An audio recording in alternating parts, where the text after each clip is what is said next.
দর্শক, এই মুহূর্তে রাজধানীর এভারকেয়ার হাসপাতাল থেকে সরাসরি যুক্ত হচ্ছেন সহকর্মী আর বাদল।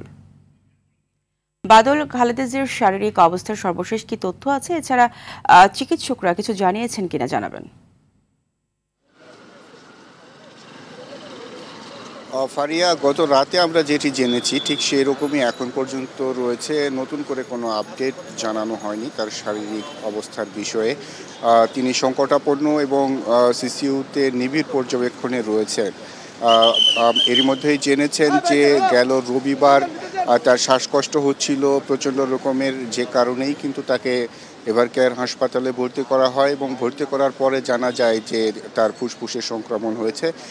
এরপরে তাকে সিসিইউতে নেওয়া হয় এবং সেখানেই নিবিড় পর্যবেক্ষণে তার চিকিৎসা চলছে এবং দেশি বিদেশি একটি বিশেষজ্ঞ টিম রয়েছেন চিকিৎসকদের, তারাই আসলে এই চিকিৎসা দিচ্ছেন। আমরা যেটু নেতাকর্মীরা এসেছিলেন তার মাধ্যমে যেটি জেনেছি যে তার শারীরিক অবস্থা আগের মতো রয়েছে, এখন পর্যন্ত খুব একটা উন্নতি হয়নি, যে কারণেই সবার কাছে, দেশবাসীর কাছে আসলে দোয়া প্রার্থনা করেছেন যে এই তিনবারের এই প্রধানমন্ত্রী বেগম খালেদা জিয়ার যাতে সুস্থ হয় এবং সবার মাঝে ফিরে আসে, সেটি আশা করা হচ্ছে।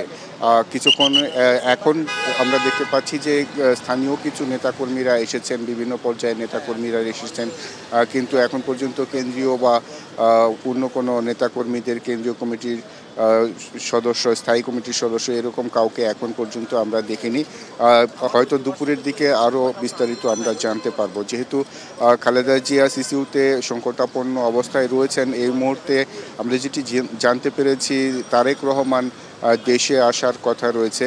বিএনপির ভারপ্রাপ্ত চেয়ারম্যান, তিনি হয়তো আসার প্রস্তুতি নিচ্ছেন এরকমটা আমরা জানতে পেরেছি এবং কাতার এয়ারওয়েজের, কাতার আমিরের একটি বিমানে তিনি বাংলাদেশে আসতে পারেন, সেটি যে কোনো সময় হতে পারে, এরকম একটি প্রস্তুতি চলছে, এটি আমরা জানতে পেরেছি।